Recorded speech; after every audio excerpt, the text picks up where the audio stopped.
اور تم میں سے کوئی ایسا نہیں ہوگا جو جہنم پر وارد نہ ہو۔ یہ حتمی فیصلہ آپ صلی اللہ علیہ وآلہ وسلم کے رب کے ذمے ہے۔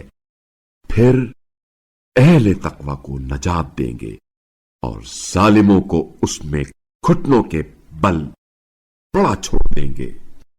اور جب انہیں ہماری سری آیات سنائی جاتی ہیں تو کفار اہل ایمان سے کہتے ہیں، دونوں فریقوں میں سے کون بہتر مقام پر فائز ہے اور کس کی محفلیں زیادہ بارونق ہیں؟ اور ہم ان سے پہلے کتنی ایسی قوموں کو ہلاک کر چکے ہیں جو سامان زندگی اور نمود میں اس سے کہیں بہتر تھی۔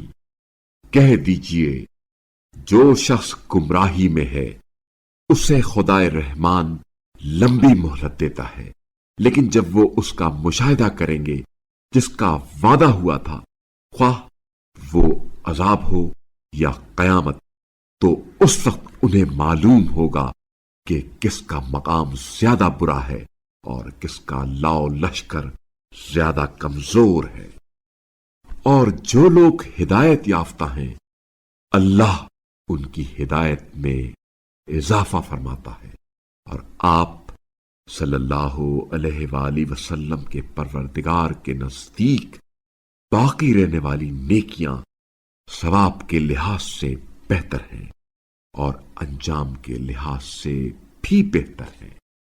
کیا آپ صلی اللہ علیہ وآلہ وسلم نے اس شخص کو دیکھا جو ہماری آیات کا انکار کرتا ہے اور کہتا ہے مجھے مال اور اولاد کی عطا ضرور بالضرور جاری رہے گی؟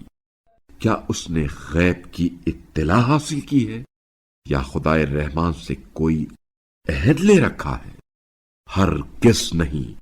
جو کچھ یہ کہتا ہے ہم اسے لکھ لیں گے اور ہم اس کے عذاب میں مزید اضافہ کر دیں گے، اور جو کچھ وہ کہتا ہے اس کے ہم مالک بن جائیں گے اور وہ ہمارے پاس اکیلا حاضر ہوگا۔